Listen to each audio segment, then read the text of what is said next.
નમસ્કાર ખેડૂત મિત્રો આપણે સૌ શિયાળુ ઋતુના પાકોનું આયોજન કરી અને અત્યારે બેઠા છીએ અને ઘણી બધી સમસ્યાઓ શિયાળુ ઋતુના પાકોની અંદર આવી પણ રહી છે અને એના સમાધાન પણ કાઢી રહ્યા છે.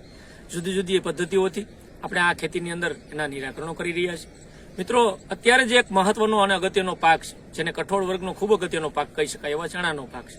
અને ચણાના પાકની જે અવસ્થા છે, હું માનું ત્યાં સુધી લગભગ મોટા ભાગના વિસ્તારોમાં 45 થી લઈ અને 60-70 દિવસની અવસ્થામાં ચણા ઉભા છે. હા, કદાચ ક્યાંક મોડું વાવેતર હશે, ક્યાંક ખૂબ વહેલું વાવેતર છે, એને અપવાદરૂપ ગણતા આ જે પીરિયડ છે લગભગ 45 થી લઈને 70 દિવસનો ખૂબ મહત્વનો પીરિયડ ગણે છે. મિત્રો, ચણાના પાકની અંદર અગાઉ પણ ઘણા બધા વિડીયોના માધ્યમથી આપણે વાતો પણ કરી હતી કે એની કટોકટીની પિયતની અવસ્થાઓ કઈ કઈ હોય અને કેટલું એનું મહત્વ છે. બીજી એની અંદર પાણી દ્રાવ્ય ખાતરોનું શેડ્યુલ, એટલે વોટર સોલ્યુબલ ખાતરો ક્યારે ક્યારે ઉપયોગ કરવા, કેટલા કરવા ને એનું મહત્વ. એની અંદર રોગ અને જીવાતના નિયંત્રણની પણ અગાઉ મિત્રો વાત કરી હતી કે સુકારાને અટકાવવા માટેના કયા કયા પગલાં ભરવા જોઈએ. તો મિત્રો, આ બધી જે ટ્રીટમેન્ટો છે, હજી સુધી જો આપણને આ તમારા અત્યારના કઈ પ્રશ્ન હોય તો આ પ્રમાણેના વિડીયો આ ચેનલની અંદર છે, તો એ પણ મિત્રો આપ જોઈ શકો અને એના પ્રમાણે નિરાકરણ કરી શકો. મિત્રો, આજે જે વાત કરવી છે ખૂબ મહત્વની અને અગત્યની છે, કારણ કે અત્યાર સુધીની જે સિઝન આપણી ગઈ છે એમાં મેં કીધું એમ લગભગ 45 થી લઈને 70 દિવસનો પીરિયડ જ્યાં મિત્રો થયો છે. ફૂલ અવસ્થાએ ઘણી જગ્યાએ પોપટા બેસી ગયા છે, પોપટામાં દાણો ભરાઈ ગયો છે. તો આ બધી અવસ્થા હવે આપણા માટે ખૂબ મહત્વની છે, કારણ કે આપણે અત્યાર સુધીનો જે મંજિલ હતી આપણી લગભગ અડધા કરતા વધારે કાપી ચૂક્યા છે. જે પણ મહત્વના ખર્ચા હતા, બિયારણના, બેઝિક પાયાના ખાતરોના, ઉપરથી છંટકાવના, રોગના, જીવાતના, પિયતના, બધા જ ખર્ચા કરી ચૂક્યા છે. હવે જો આની અંદર ઉત્પાદનમાં લોસ જાય અને આપણા હાથમાં આવેલો આ કોળીઓ જૂટવાઈ જાય તો મિત્રો ખૂબ મોટું નુકસાન થતું હોય. એટલે હવે જાગી જવાની જરૂર છે. અને આ વિડીયો ખાસ તમારા માટે છે, તમે જોજો પૂરેપૂરો. તમને જો એવું થાય ઈચ્છા કરવાની મન, તો 1 વીઘા અડધા વીઘામાં ટ્રાય કરજો. જ્યાં જ્યાં મિત્રો આ અવસ્થાઓ છે એને કઈ કઈ ટ્રીટમેન્ટ કરવાથી સારું ગુણવત્તાવાળું ને વધારે ઉત્પાદન મેળવી શકે. આપણું હંમેશા આ ચેનલના માધ્યમથી કે આ સોશિયલ મીડિયાના માધ્યમથી હેતુ એ જ છે, સૌ સાથે મળી અને ખેતીની અંદર વૈજ્ઞાનિક અભિગમ સાથે ખેતી કરીએ. ફક્ત કોઈ ડબલા પકડાવીને તમને એડવર્ટાઇઝ કરીને વેચીને ચલા જાય અને પછી તમે એ પ્રમાણે કરો ને છેતરાવાનો અનુભવ કરો, એના કરતા પૂરેપૂરી માહિતી જાણો. આપવાવાળો કોણ છે, એનું બેકગ્રાઉન્ડ શું છે, શું કરે છે, ક્યાંથી આવે છે, આ બધી જ માહિતીઓ લઈને પછી અપનાવશો તો ચોક્કસથી હું ગેરંટીથી કહું નહીં છેતરાવ, ફાયદો જ થશે. નુકસાની તો ક્યારે કરી છે કે માણસને ઓળખતા જ નથી. ઓળખા વગરની આપણે કોઈની ટ્રીટમેન્ટો અપનાવીએ છીએ તો એમાં નુકસાની જ હોય, એમાં ક્યારેય નફો થવાની શક્યતા હોતી નથી. તો મિત્રો, આજની અંદર જે મારે મહત્વની વાત કરવી છે એ ચણાના પાકની અંદર 45 થી 70 દિવસે કરવાની જે માવજતો છે, અને આ માવજત કરવાથી ખાસ કરીને ચણાના પાકના જે પોપટા છે એને મોટા કઈ રીતના કરી શકીએ, એને દાણો કેમ ભરાવદાર કરી શકીએ, વજન કેમ વધારી શકીએ, એની મિત્રો આજે વાત કરવી છે. તો આ વિડીયોને અંત સુધી જોવાનું ચૂકતા નહીં. નમસ્કાર મિત્રો, હું રમેશ રાઠોડ, વિષય નિષ્ણાત પાક સંરક્ષણ, કૃષિ વિજ્ઞાન કેન્દ્ર ગીર સોમનાથ. ખેડૂત મિત્રો, સૌપ્રથમ તો આપ સર્વેનું મિત્રોનું સ્વાગત છે. આપણે સૌ સાથે મળીને ઘણા સમયથી ખેતીની અંદર સતત પ્રયત્નો કરી રહ્યા છીએ કે નવું કંઈક ખેતીમાં સંશોધનનો બેઝ આપણે જઈએ, સંશોધનોને અપનાવીએ અને સારું ને ગુણવત્તાવાળું ઉત્પાદન મેળવીએ. તમારો પણ ખૂબ સાથ અને સહકાર મને ખૂબ ખુશી થાય કે ઘણા મિત્રો આ વિડીયો જોઈ અને ટેલિફોનિક જ્યારે મને વાત કરતા હોય અને ખૂબ પ્રોત્સાહન આપી રહ્યા છે અને ખૂબ સારી એની ખેતી સુધરી રહી છે.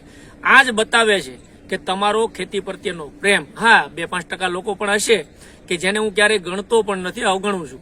એની કોમેન્ટો હોય અથવા એ ફોન દ્વારા કરતા હોય, મેસેજ દ્વારા. પણ મિત્રો, એટલા બધા સમયના વ્યસ્ત શેડ્યુલની અંદર પણ હું આ માહિતી તમારા માટે લઈને તૈયાર કરીને સંશોધનોની ભલામણો જોઈને આવું છું. ફક્ત વિડીયો સામે આવીને તમને ગપ્પા ગોળા મારી અને વયો જાવ એવો માણસ નથી. હું ટેકનિકલ માણસ છું, હજી તમને વારંવાર કહું છું. એક જવાબદાર માણસ તરીકે બધી જ વસ્તુઓના અનુભવો, ખેડૂતોના અનુભવો, સંશોધનોની ભલામણો, યુનિવર્સિટીઓની ભલામણો, એ બધું જ વૈજ્ઞાનિકોએ કરેલા એના અથાગ પ્રયત્નો એને તમારી સમક્ષ મૂકવાનો એક ફક્ત કડીરૂપ પ્રયાસ કરું છું. ઘણા બધા મિત્રોને એવું થાય કે સાહેબ ફોન ન ઉપાડે, મેસેજ ન જવાબ. હા, તમારા 1000 લોકોને આવ્યા હોય એમાંથી કદાચ 10 કે 20 લોકોને ન ઉપાડ્યા હોય તો એને તમારે એવા પોઝિટિવ વેથી જોવું પડે છે. કદાચ સમયની વ્યવસ્થાને લીધે એવું બનતું હોય છે, પરંતુ ટ્રાય એ કરીએ છીએ કે આની અંદર બધી જ માહિતી તમને મળી જાય. તમે એક વિડીયો 1 વાર 2 વાર જોઈ લો એટલે તમને એમાં કોઈ પ્રશ્ન ન રહેવા લોકલ ભાષાની અંદર હું પ્રયત્ન કરી રહ્યો છું કે એને બધું જ મારી પાસે આવેલા મટીરિયલને એટલા સરળતાથી હું તમારા સુધી પીરસું અને તમે એને અપનાવો. તો મિત્રો, આ વિડીયોને અંત સુધી આપ જોવાનું ચૂકતા નહીં. અગાઉ પણ મેં કહી દીધું કે ચણાના પાકની અંદર પિયતની જે અવસ્થા છે, કટોકટીની કઈ કઈ અવસ્થા હોય અને ક્યારે ક્યારે પિયત આપવું જોઈએ. બીજું એની અંદર વોટર સોલ્યુબલના વિડીયોની અંદર પણ મેં અગાઉ વાત કરી હતી એ પ્રમાણેના શેડ્યુલ પ્રમાણે પણ મિત્રો ઘણા બધા સ્પ્રે પણ કર્યા છે. એના જે અલગ અલગ સ્પ્રેના શેડ્યુલ હતા એ બધા સ્પ્રેના શેડ્યુલ પ્રમાણેની અત્યારે અવસ્થાઓમાં પણ એને ફિટ બેસે છે. તો આ બધું તો આપણે કરીએ છીએ, પરંતુ હવે મેં કીધું એમ અત્યારની જે અવસ્થા છે ઘણા બધા મિત્રોને કન્ફ્યુઝન છે કે ચણાના પાકની અંદર મિત્રો વારંવાર તમે જ્યારે ગ્રોથ હોર્મોન્સ વર્ધકો આવું છંટકાવ કર્યા કરશો એટલે ફૂલ આવવાની અવસ્થા છે એ કન્ટિન્યુ શરૂ રહી છે. ઘણા બધા મિત્રો ફોન કરે છે કે પિયત આપવું કે ન આપવું. અગાઉના વિડીયોમાં પણ ચોખવટ કરી હતી કે ફૂલ અવસ્થા શરૂ થાય ત્યારે એક પિયત આપણે આપી દેવાનું છે. પછી જે ફૂલનો પૂરેપૂરો ફેઝ પસાર થઈ જાય અને પોપટા 30-40% બેસી જાય ત્યારે પિયત આપવાનું છે. આ વચ્ચેના ગાળામાં પિયત નથી આપવાનું. એની પાછળનું કારણ છે કે તમે જ્યારે પિયત આપશો તો ફૂલ ખરવાનો પ્રશ્ન રહેશે અને પાછી સમસ્યા આવશે એટલે તમે તરત ખર્ચ કરશો. તમારે ખર્ચ ન થાય અને સારું ફૂલ અવસ્થાનું પિયત અને પોપટા બેસવાનું પિયત, આ ક્રિટિકલ સમયના જે પિયત છે બંને પિયત આપવાના છે. પણ વચ્ચેના ગાળામાં હા ઘણી જગ્યાએ જમીન આછી છે, સીસરી છે, પાણી ભેજ સંગ્રહ શક્તિ નથી એટલે ઘણાને પાણી સગવડ હવે પિયત છેલ્લા પિયતો હોય એટલે આ બધી સમસ્યાઓ હું પણ જાણું છું અને સમજુ છું. પણ મિત્રો એમાંથી તમારે આ બધા રસ્તાઓ કાઢી અને સારું ઉત્પાદન લેવા માટેની આ ટેકનિકલ આપણી એક માહિતી હોય છે. બીજું, જે મિત્રોને ખાસ કરીને પોપટા બંધાય છે અથવા બંધાઈ ગયા છે એને ભરાવદાર અને વજનદાર બનાવવા માટે કઈ કઈ ટ્રીટમેન્ટ કરવી જોઈએ એ મહત્વનું અને અગત્યનું આપણા માટે છે. મિત્રો ખાસ કરીને પોપટા જ્યાં હોય છે અને ઘણા બધા પોપટા એની અંદર આવતા હોય અથવા ઘણી બધી એટલી બધી ફૂલ અવસ્થા આવતી હોય, હોર્મોન્સ આપણે ઉપયોગ કરીએ એટલે એની અંદર ખૂબ ફૂલ આવે, બધા જ પોપટા બંધાઈ જાય અને બધા જ પોપટા આપણે પરિવર્તન દાણાની અંદર કે ઉત્પાદનમાં થાય એવું શક્ય બનતું નથી. એની અંદર પણ પોલિનેશન થતું હોય, દાણામાં પોપટા ફૂલમાંથી પોપટા પણ બંધાતા હોય. પણ હું એવું માનું છું કે 60, 70 કે 80 પોપટા આવ્યા છે છોડની અંદર, એ ફૂલમાંથી પરિવર્તન પોપટા થયા છે. હવે એને કેમ આપણે લણવા, એને કેમ દાણો ભરાવદાર કરવો, કે પોપટાને કેમ ટકાવી રાખવા, એના માટેની ટ્રીટમેન્ટ કરવી ખૂબ જરૂર. નહીતર એવું થતું હોય 70-80 પોપટા આવ્યા પછી ફક્ત હાથમાં જો આપણે છેલ્લે અંતે 30 જ આવે ને બીજા બધા ખરી જાય, દાણો ચીમડાઈ ગયેલો રહે, ન ભરાય, તો આર્થિક રીતે ખૂબ મોટું નુકસાન થતું હોય ને એની આ વિડીયોની અંદર મિત્રો વાત કરવી છે. જેના દર વર્ષે સમસ્યા થાય છે ને, દાણો ચીમડાઈ ગયેલો, દાણો ભરાવદાર નથી થતો, પોપટા નાના રહી જાય, ખરી જાય, પીળા પડી જાય, એના માટે આ બધી ટ્રીટમેન્ટો આપણો ખાસ મિત્રો આજ કરજો. અને એની અંદર અગાઉ પણ મેં વાત કરી હતી કે પહેલો એક છંટકાવની જે આપણી કૃષિ યુનિવર્સિટીએ ભલામણ કરી છે એ પોટેશિયમ નાઇટ્રેટ 13-0-45 બજારની અંદર જે આ ખાતર ફોટોગ્રાફ બતાવું એ પ્રમાણે મળતું હોય, એક પંપની અંદર 100 ગ્રામ નાખી અને એનો છંટકાવ કરવાથી ખૂબ સારા રિઝલ્ટો પરિણામો આપણને પોપટા જે 40-50% તમારે જે પોપટા બેસી ગયા ત્યાં 13-0-45 નો સ્પ્રે આપણે એની અંદર કરી દેવો જોઈએ. અથવા તો 13-0-45 મિત્રો ન છંટકાવ થાય અથવા ન મળે કે કોઈ કારણસર તો આની અંદર 0-52-34 એક પંપની અંદર 100 ગ્રામ. અને મિત્રો આની સાથે જ્યારે પણ આ વસ્તુ વાપરો છો 13-0-45 અથવા 0-52-34 100 ગ્રામ લેખે પંપની અંદર આપવાનું છે. એની સાથે ઇફકોનું સાગરિકા જે લિક્વિડ ફોર્મની અંદર બોટલ બતાવું છું એનો ખાસ મિત્રો ઉપયોગ કરજો. એક પંપની અંદર 50 ml નાખી અને તમે થોડુંક 1 વીઘા અડધા વીઘાની અંદર ટ્રાય કરજો, ખૂબ સારા પરિણામો મળે છે. આ ખેડૂતોના પ્રેક્ટિકલ અનુભવોની તમને અહીંથી હું તમારા સમક્ષ મૂકી રહ્યો છું. 13-0-45 0-52-34 એની સાથે ઇફકોનું સાગરિકા 50 ml નાખવાનું છે. કારણ કે સાગરિકાનું જે કાર્ય છે ઘણા લોકો વાત કરે પણ કહેતા નથી શું કાર્ય છે. એનો જ્યારે અભ્યાસ મિત્રો કરો તો એની અંદર ખાસ કરીને મૂળનો વિકાસ કરવાનું, પોપટા બેસાડવાનું અને ઉત્પાદન અને ગુણવત્તા વધારવાનું કામ છે. સમજી ગયા છો કે આ સાગરિકા શું કામ આપણે નખાવી છે. 50 ml સાગરિકા નાખો છો ને એટલે પોપટાને ભરાવદાર, પોપટા એની અંદર બેસે, ખરી ન જાય, પીળા પડી ન ખરી જાય, એવું બધા જે ખાસ કરીને એને તત્વો પૂરા પડે છે એ સીવીડ એક્સ્ટ્રેક્ટના સ્વરૂપમાં, દરિયાઈ શેવાળના સ્વરૂપમાં આની અંદર રહેલું કન્ટેન્ટ ખૂબ સારું કામ કરે છે. તો એના માટે મિત્રો આ ખાસ કાળજી લેવી જોઈએ અને આ સ્પ્રે આપણે એની અંદર કરવો જોઈએ. હવે ઘણા બધા મિત્રોને આ ડોઝ જો થઈ ગયો હોય, કારણ કે આ છે ફૂલમાંથી પોપટા પરિવર્તન થાય ત્યારે, હવે એ ડોઝ જો કરી લીધો હોય અને પોપટા કમ્પ્લેટ બેસી જાય ત્યારે આપણે 0-0-50 એક પંપની અંદર 100 ગ્રામ અને એની સાથે માઇક્રોન્યુટ્રિયન્ટ જે ગ્રેડ 4 નું બજારની અંદર મળતું હોય એ 15 ગ્રામ લેખે, એનો ખાસ કાર્ય છે આ 0-0-50 નું દાણો ભરાવદાર, મોટો વજનદાર બનાવવા માટે. એટલે પહેલો ડોઝ આપણો 13-0-45 અથવા 0-52-34 નો છા પછી 0-0-50 નો ડોઝ પણ ખૂબ જ મહત્વનો અને અગત્યનો છે, ભૂલતા નહીં.